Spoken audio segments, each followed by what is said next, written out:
Welcome to Buddha's in Your Landfill, or Buddhism just plain and simple.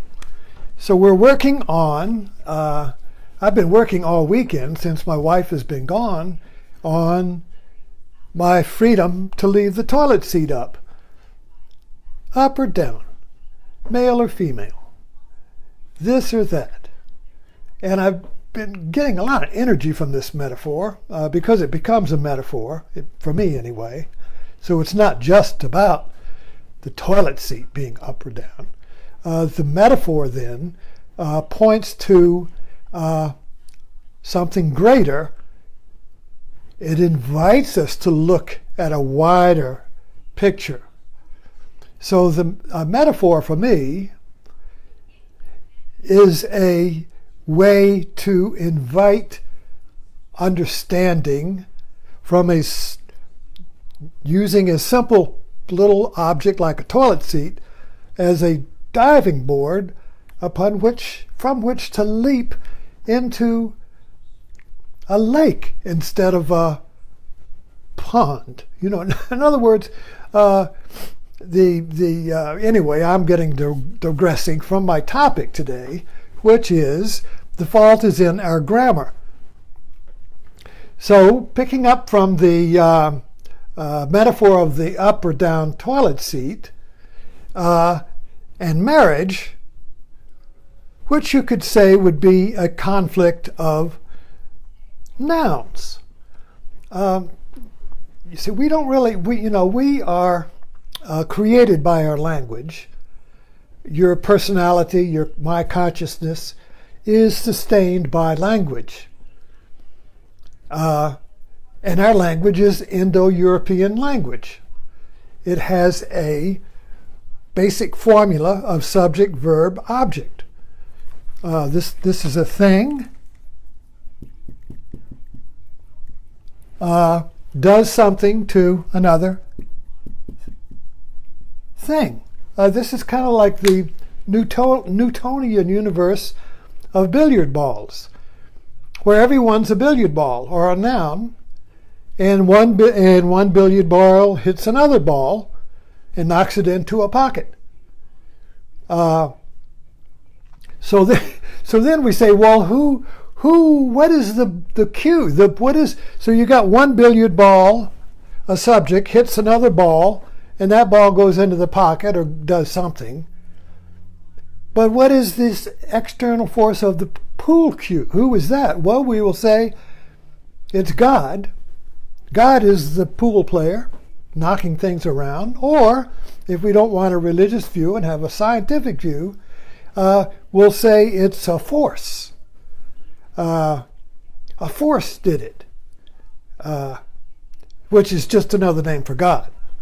So, but the point is, it's external.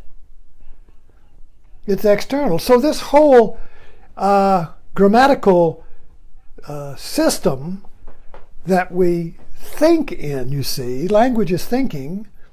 So we think the world we live in, and the world we live in is conditioned by our language, which is noun dominated. Everything is a noun. Adam did it. If you go back to the Bible, he named everything a noun. He didn't name any verbs. The naming was a verb, but that's not on the map. Only the nouns are on the map. In the dictionary, only the nouns are there. If you go to a map, everything is a noun. You can keep dissecting nouns into smaller and smaller nouns. Or you can keep expanding them into bigger and bigger nouns. But they're always fixed things, you see. Everything is fixed. Now Buddhism comes along and says, wait a minute, everything's in flux. Everything's impermanent. Nothing is fixed. Everything is fluid. Everything is change. Everything's a verb. Whoa! But our language can't communicate that. Some languages, I don't know which ones right now, but I've read some languages just have verbs. But we are a thing-orientated language, which gives us the advantage because we can make things. You can make new nouns. Put two nouns together and make another noun, you see. And then tell about it and write it down, make a recipe. Do this to this one noun. You add 5 of these nouns together and you get this noun. And then if you can repeat that, that's a recipe or a scientific law. That was the basis of the whole scientific method that was created in the Middle Ages. So the language of nouns means that the world, the true world, is going to be fixed and clear ideas. A clear noun has a clear definition, so you can't confuse it with something else. There can't be any ambiguity. So if you find ambiguity, you keep fine-tuning your definition. Well, this is a little different from that because it's got this, you see. We hate ambiguity. We hate verbs. We hate flux. We hate change. We want everything to be fixed and defined because then I'm fixed and defined, you see. When I fix the world with my grammar, I'm fixed. I'm secure. I have a place. I know who I am. I know what to do. I know what you're going to do. You see, everything is certain. There's no ambiguity. We hate ambiguity. We hate it. The toilet seat excuse me, has to be up or down. It can't be up down. It's ambiguous. Either one or the other. Pick, choose. So choice comes in here. When there's ambiguity, you can't choose. That's the problem with ambiguity. Well, I don't know. Is it this or that? I don't know. It's ambiguous. And if I can't choose, then who am I? So I can only be somebody if I can choose something. This is why women are ambiguous beings because, and women are more verb people, men are more noun people. Men you want this or that, you see. But if a woman creates an ambiguous situation, the man goes, I have a whole bunch of martini glasses there. My uncle gave me 500 martini glasses. So I've been giving them away. Not all of them, keep the best. But so I have them on a shelf and a couple will come in and I'll say, hey, the martini glasses, pick one. And of course all martini glasses look alike. But the woman will usually, oh, I like this one, boom. And the man is standing there, he can't choose. They all look alike. I can't. So the woman will say, here, how about this one, honey? Oh, that's just right, thank you. She chose for him. He couldn't choose because it was ambiguous, you see. So anyway, that's just a funny example. My father, who was a naval captain, was the chooser in the house. What do you want? Everybody does what Pop wants to do. Everybody obeys what Pop says. Pop was the chooser. Then he had a stroke, and he couldn't choose. Go to the restaurant, give him a ride. What would you like? You choose for me. You see, he was okay to live with then. He was no longer the chooser. But anyway, the point is, we have to be the chooser, and you have to have nouns, distinct and clear ideas in order to choose. And that's the assumed world, that's the materialistic world we live in. And that's fine when everything is very solid and nothing is changing. But now we're in flux. Now the world is changing. And it's driving, and our grammar can't hold. Well, are you a man or a woman? I don't know. Yeah, you see. Religion hates ambiguity. Religion is a religion of fixed and certain ideas. Certainty, everything's in place, you see. No earthquakes. So the particular gender confusion going on now that started in the 60s, you know, there was no confusion in the 50s. In the 60s, men started wearing long hair, putting on colors, Women started wearing short hair. What? Wait a minute. Who's the man here? The gender roles, the women are working. It's all confusing and mixed up, you see. Ambiguity. Get back to men are women and women are women and no longer mixing them up. Can't stand it.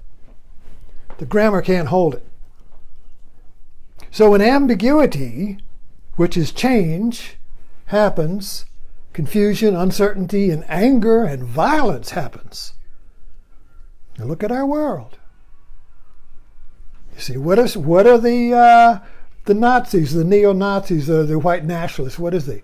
They want the world to be made of nouns again, certain nouns, fixed, no ambiguity. So, we live in a fixed world of nouns, but life is, as Buddha said, impermanent, change, flux. Life is a verb. Life is ambiguous, you see. Change means ambiguity. When something is changing, it's old and it's new. You can't, so it's half old and half new. It's ambiguity. It's ambiguous. If you choose one, you don't choose the other, but it is the other. It's emerging. An emerging world. The world is emerging. It's always emerging, but now it seems to be emerging faster. So in an emerging world, you see, it is ambiguous because it's old and new at the same time. So the world is always old and new at the same time. This moment is an old moment and a new moment at the same time. So we're always confronted with the choice. Do I want to stay with the old or do I want to go with the new? If I want to stay with the old, I'm conservative. If I want to go with the new, I'm liberal. And I want to divide it. Well, you just pick the old and make that fixed. You fix the old. Restore America. Fix it. No, make America new. Just have new, no old. But you got to have old. But you have to have new. But if you have the new, you got to have old. It's ambiguous. It's emerging. It's new old. The toilet seat is up down. It's in out, you see. That's ambiguous. And there is a vibrant ambiguity called life. When we're able to live and rest in change, in the ambiguity, in the verb, when we can rest in the verb, you see, we are balancing the ambiguity of the subject and the object, of the two nouns. And they are held together in a vibrant aliveness. Oh, you see. And we experience these moments, but we can't hold them because we slip back into the karma and the gravity of nouns. What was that? Oh, I got to define it. Oh, I must be special. Oh, I just had an awakening experience. I must be somebody now. I must be a noun. So we keep bringing the verb back into the noun because you can't see a verb. You don't see verbs walking around. You just see nouns walking around. Nouns do things to other nouns, but there's no such thing. The verb is not seen in itself because the verb is only seen as a noun doing something to another noun, as a noun moving. So you see the grammar of it all really locks us into a view of the world as being fixed when it really isn't.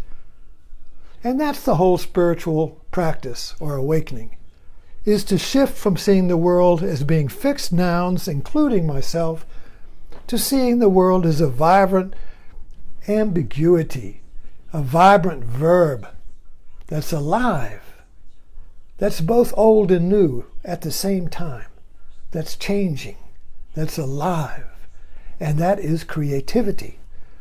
So when you get in alignment with the world as a verb, you become creative, because creativity is ambiguous. Creativity is the old and the new at the same time.